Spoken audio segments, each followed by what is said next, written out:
Hey Pink Minnows, this is Luke in Chicago, and I'm here to talk about being a bridge.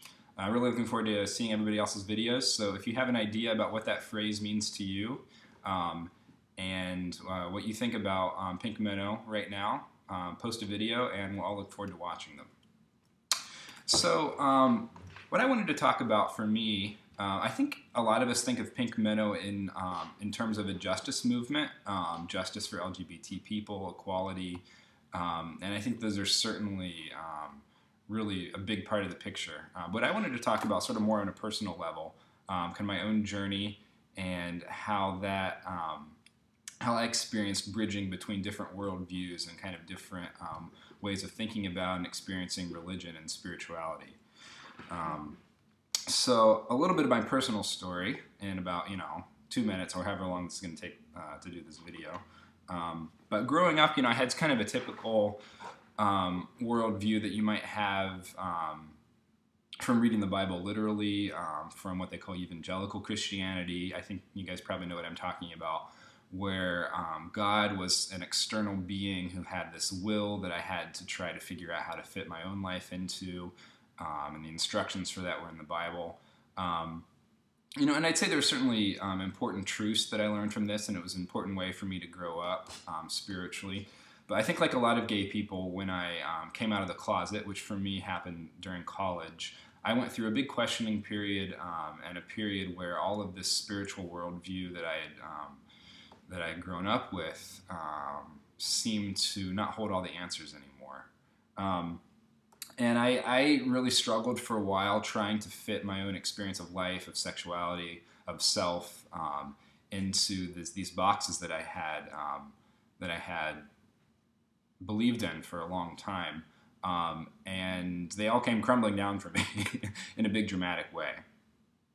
The bridge that I experienced through those several years of intense emotions and pain and searching, questing, was a bridge between a confined experience of God and one which is much more open, one which I feel is much more internal and is about sort of my whole life, my whole experience of life, where I can experience God through sort of every interaction, every piece of my life, every relationship in the world, not just through the Bible.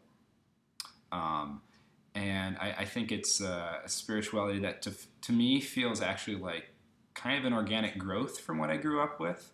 And I think that the bridge between, kind of examining and putting aside an earlier phase and moving into a stage of spiritual growth that has brought me much more joy in life is that sexuality piece and kind of having to deal with that and come out of the closet.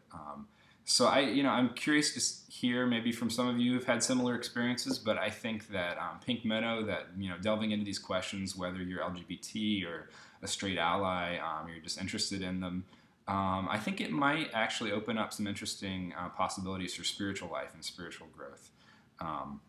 So I think that's one bridge that's there, and I just kind of wanted to talk about that as it relates to my life.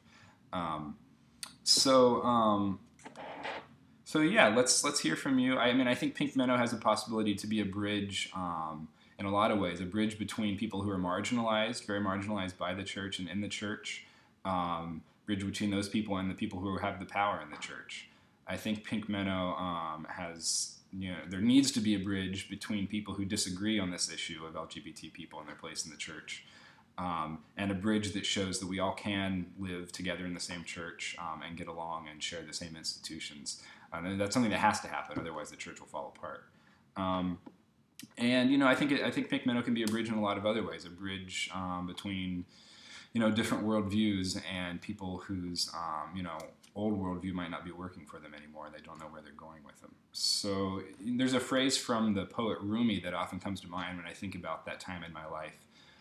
When things were falling apart for me, he talks about the joy that comes at sudden disappointment. The joy that comes at sudden disappointment. And it's the kind of spiritual joy that's there underneath, even when everything on the surface is crumbling apart, you don't necessarily find till later. So I hope some of you have found that, and look forward to your videos. Take care. Oh yeah, I'm going to show you my shirt because it's awesome. these are banned now by the Dutch Blitz people. So they're very limited edition. I have two.